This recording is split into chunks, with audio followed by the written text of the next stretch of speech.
Bonjour à tous et bienvenue dans mon podcast. Je suis Julie Poulain et chaque samedi, je vous partage un petit bout de mon univers. Alors aujourd'hui, plutôt que de vous raconter quelque chose, j'ai plutôt envie de vous inviter à vous poser une question. À quel moment dans votre vie est-ce que vous n'avez pas assez persévéré ? C'est une question que je me pose depuis quelques jours, suite à une conversation avec une amie. Elle me parlait du fait que être entrepreneur, c'est aussi savoir faire preuve de résilience et ne pas hésiter en fait à persévérer, chercher à comprendre qu'est-ce qui n'a pas fonctionné et comment on peut faire les choses différemment, réessayer encore et encore jusqu'à trouver la bonne formule finalement. Et ça m'a fait prendre conscience que j'avais tendance à effectivement tester plein de choses et faire plein de choses. J'adore ça, mais que peut-être, j'avais sur certains points abandonné un peu trop vite. Quand j'ai une nouvelle idée qui me vient, un projet, je suis assez rapide à passer à l'exécution en général. Quand je sens que ça fait sens et que je me sens appelée par ça, j'y vais à fond direct, même si ça fait peur, même si ça remonte plein de choses en moi. Et justement, c'est même un indicatif pour moi qu'il y a quelque chose là. Quand justement je sens que ça réveille des choses, je me dis « Ah, là on touche à un point intéressant ». Donc quand c'est comme ça, j'y vais. Mais une fois que je suis passée à la phase exécution, c'est vrai que si soit je me lasse, ou que j'en ai marre, ou que je vois que ça fonctionne pas, ou tout simplement que je me sens appelée par quelque chose d'autre,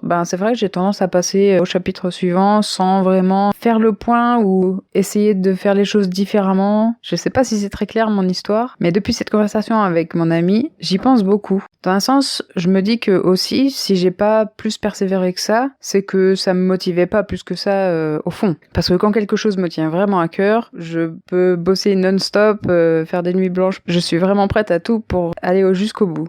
Et en parlant, en fait, je me rends compte qu'un autre indicateur pour moi, après le fait que ça me prenne vraiment aux tripes, c'est quand quelque chose est répétitif. Quand j'ai une idée ou une pensée qui revient, ça peut être à quelques jours d'intervalle, mais surtout quand c'est des fois à plusieurs mois d'intervalle, là je me dis « Ah, ça revient encore, c'est bizarre, il y a quelque chose que j'ai pas suffisamment creusé de ce côté-là ». Et c'est comme ça d'ailleurs que je sais qu'il y a certaines idées que je vais finir tôt ou tard par réaliser, parce que c'est des choses qui reviennent régulièrement. Pour l'instant, je me sens pas encore soit de les faire ou pas assez équipée au niveau ressources pour les mener à bien, mais je sais que ça arrivera quoi qu'il arrive. Donc c'est plus là-dessus que je me base, plutôt que de me dire « Ah ok, j'ai eu une idée, je vais aller vraiment au bout de cette idée et persévérer, réessayer encore et encore jusqu'à ce que ça marche. » C'est là pour moi qu'il y a la différence entre persévérance et acharnement. Persévérer pour quelque chose qui me tient à cœur, ça, c'est naturel, il y a aucun souci là-dessus. J'ai même pas à me poser la question, en fait, c'est juste je le fais. Mais je pense que du coup, je tombe dans l'acharnement quand c'est plus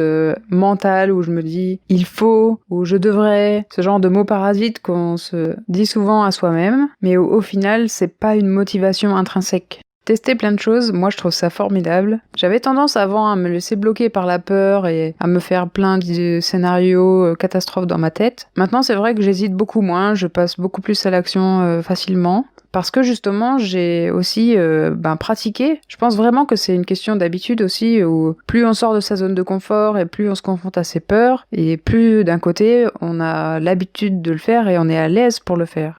Moi, la première fois que j'ai fait vraiment un gros pas qui m'a fait très très peur, c'était quand j'avais quitté mon job. Et je peux vous dire que j'étais vraiment terrifiée, mais j'en ai pleuré. J'avais appelé ma famille pour en discuter parce que j'avais besoin aussi d'avoir leur soutien, leur point de vue par rapport à ça. Il y avait une partie de mon cerveau qui pensait vraiment que tout mon monde allait s'écrouler. Et puis finalement, je l'ai fait, et puis voilà, tout s'est bien passé.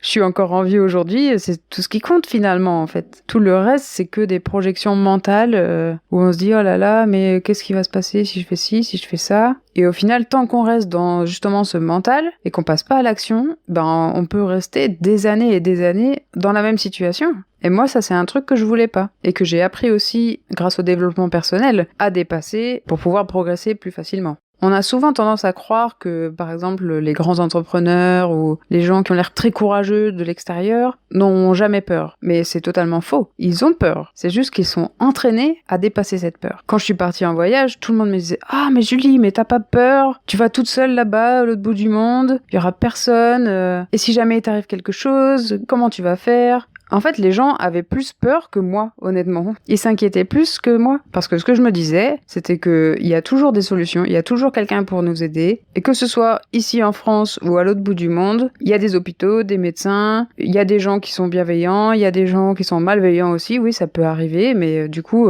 pourquoi avoir plus peur là-bas que ici? Il y a absolument aucune raison, en fait. Donc ça, c'est un exemple parmi tant d'autres. Et moi, au fur et à mesure de ces expériences, j'ai vraiment, en fait, mis en place une habitude d'oser tester, d'oser faire des choses et de voir où ça mène. Et puis si, au bout d'un moment, je vois que ça me plaît plus ou que ça m'intéresse pas ou que, je sais pas, moi, l'idée que je m'en étais faite à la base, bah finalement, c'est pas ce que ça donne, ben c'est pas grave, je passe à autre chose. Le plus important pour moi, en fait, c'est que ce soit juste à ce moment-là. J'écoute personne d'autre que moi-même et ce qui compte avant tout, vraiment, c'est voilà, mon ressenti intérieur. Ça, comment je le sens? Est-ce que je me sens bien? Ok. Est-ce que je me sens pas bien? Ah, bon bah je vais arrêter. Qu'est-ce que les autres vont en penser? Franchement, rien à faire. Et plus ça va, plus je suis hermétique à tout ce qui est avis des autres et jugement extérieur, honnêtement. Parce que après tout, c'est ma vie et y a personne d'autre qui est censé décider de ce que je suis censé faire ou pas censé faire. Que les autres pensent de l'extérieur que je suis une hippie ou que je suis complètement perchée ou que je suis paumée dans ma vie,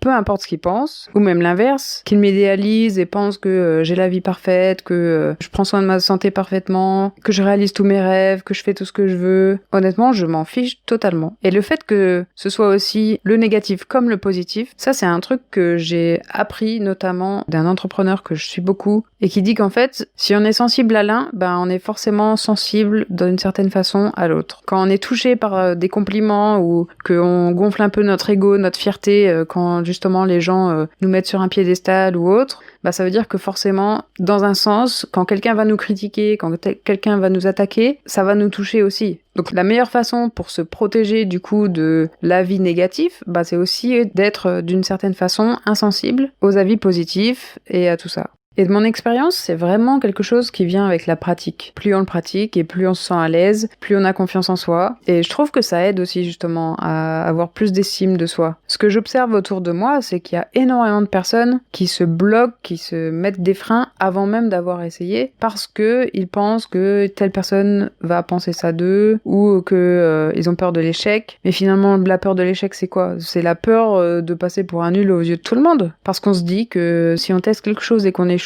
eh bien, bouh, ça va être la honte. Alors qu'en fait, pas du tout. J'ai une amie dernièrement qui a dit un truc que je trouve fabuleux, qui est que quand on fait des choses et qu'on échoue, bah tout ce que ça montre, finalement, c'est qu'on fait des choses. C'est tout. Rien d'autre. Parce qu'on peut pas échouer quand on fait rien. Et on peut pas réussir si on fait rien non plus. Donc tout ce qui compte, c'est de faire. Alors voilà, franchement, si vous avez une idée, un projet qui vous tient à cœur, quelque chose qui tourne dans votre tête et vous avez pas encore réussi à passer à l'action et à dépasser vos peurs, bah moi j'ai envie de vous dire, qu'est-ce que vous avez à perdre? Comme j'ai dit dans le dernier épisode, quand on décide pas ce qu'on fait de sa vie, les autres s'en occupent à notre place. Si vous vous décidez pas à lancer ce business dont vous rêvez ou à écrire ce livre qui vous brûle les doigts, bah je vous assure que la vie va vous mettre plein d'autres choses qui vont occuper merveilleusement vos journées. Vous inquiétez pas pour ça. Et personnellement, un exercice qui m'aide aussi beaucoup, c'est de me demander comment est-ce que je peux faire en sorte de n'avoir aucun regret à la fin de ma vie. C'est un truc que vous avez probablement déjà entendu, mais c'est très efficace parce que ça nous remet tout de suite dans notre situation d'être mortel avec une date d'expiration inconnu en plus, donc ça rajoute du suspense, et ça redonne un certain sens d'urgence à faire les choses, à passer à l'action.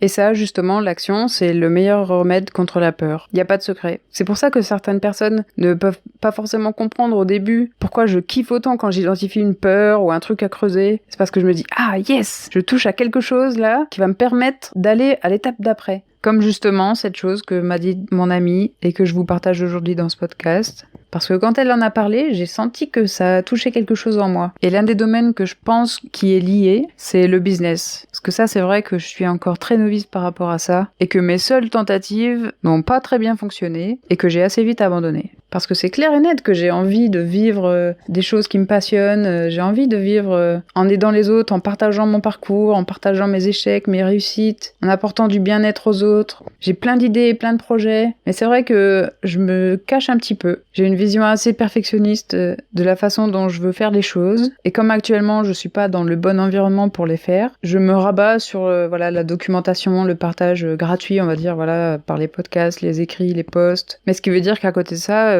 je suis obligée de faire un job qui est purement alimentaire pour pouvoir aussi survivre, parce que c'est la réalité de notre monde aussi. On a besoin d'argent pour vivre, on a besoin d'argent pour faire des choses, et sauf que moi, je veux pas faire des jobs alimentaires toute ma vie. J'ai envie de créer mon business, de mettre en place mes idées, de réaliser mes projets, sauf que ça va pas se faire tout seul. Donc ça me fait beaucoup de bien au final, cette petite claque, ce petit rappel, et ça me donne envie justement d'expérimenter plus sur le business, d'apprendre, de mettre en application en fait, parce que le meilleur moyen d'apprendre c'est de faire. Donc il y a eu des idées que j'ai eu envie de tester, et bien je vais les tester. Et puis voilà, je vais mettre en application ce que je suis en train de vous prêcher. Je vais peut-être faire des erreurs, mais je vais surtout beaucoup apprendre, et je vous partagerai mes avancées si ça vous intéresse. Voilà, aujourd'hui j'avais juste envie de vous faire un audio assez rapide pour vous parler de ça. Comme d'habitude, prenez soin de vous, et on se retrouve la semaine prochaine pour un nouvel épisode.